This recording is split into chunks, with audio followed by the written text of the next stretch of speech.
So the first step is I acknowledge my own racism and the devastating effects of that racism.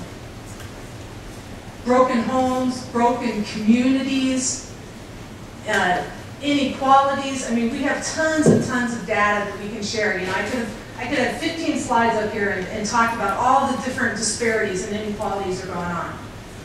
But I'm hoping you already know that. So, first step, acknowledge your own racism. Next step then is, I need help. Step 3, I make the decision to subordinate my will to a higher power. Next step, this is the hardest step.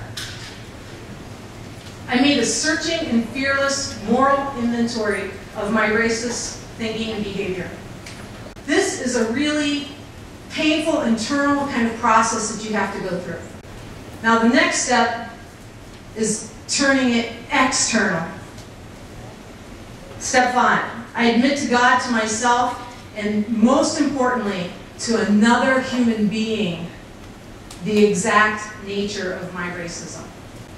So this step is about accountability. You know, confession is not only, it's not an internal thing. It's not just between you and God and thinking, oh, these are the kind of racist things that I've done, or I have a better understanding of racism now, and now that I understand what it is, yeah, I've been engaged in it, so I just need to think about that and kind of work on it myself. But anybody that's been through this 12-step process knows you have to externalize that. It can't be just an internal process, because once you externalize it, once you start to talk to someone about it, it makes it real, it creates accountability, it creates community. There's a responsibility there to follow through on overcoming that. Step 6. I am entirely ready to have God remove all my racist tendencies and privileges. So the next step, asking God to eliminate all our racist thinking, behavior, and values. Again, this requires a spirit of repentance. Next step, step 8. I made a list of all persons I had harmed and became willing to make amends to them all. So what this next step is about it's about accepting responsibility. It's about educating ourselves. It's about understanding what is this nature of racism and what is the nature of the harm that I perpetuate by not speaking up, by not standing out. What is the exact nature of the harm that I perpetuated on that Chinese coworker by not standing up for her? And then understanding that at the deepest level. So we have to develop a more mature, grown-up understanding of racism. So step 9. I am making direct amends to such people wherever possible, except when to do so is going to cause harm to people. We should be thinking about when can we, the beginning spot is to start speaking truth, to start speaking out against these power differentials that we're seeing. And I know we have some faculty here, and we have a lot of students here. So when is the last time, faculty or student, have you been in the classroom and you've heard some racist comment or behavior and just let it go? Pretended like you didn't hear it, you didn't quite see what's going on. It's not your place to intervene or interfere. That's racism. Ignoring that is racism. That is being ready to make amends. That's what making amends is speaking up when you see that happening. That's what we mean by amends here. Okay, step 10. You continue to take a personal inventory, and when you're wrong, promptly admit it. So, I think that I've been in some serious recovering from my racism for probably about 15 or 16 years. Seriously engaged in recovery. But every single day is a new day. Every every day is a new opportunity to fall back into my acculturated racism. It's a lifelong, daily, conscious act. It's not a one-time decision, bam, I'm not racist anymore. We have to think about this every day and engage in working against these systems of oppression. Okay, next step, step 11, we're almost towards the end.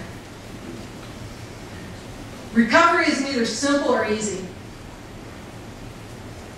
This process, this lifelong process, I think recovery is a lifelong process. And I compare it to a marathon. And I think that, I shared this at the workshop this weekend, that I think that typically for white folks, those of us in the majority, we're not accustomed to thinking about racism on a regular basis. We don't think about it every day. We're not dealing with it every day. So those in the minority tend to have to deal with this every single day.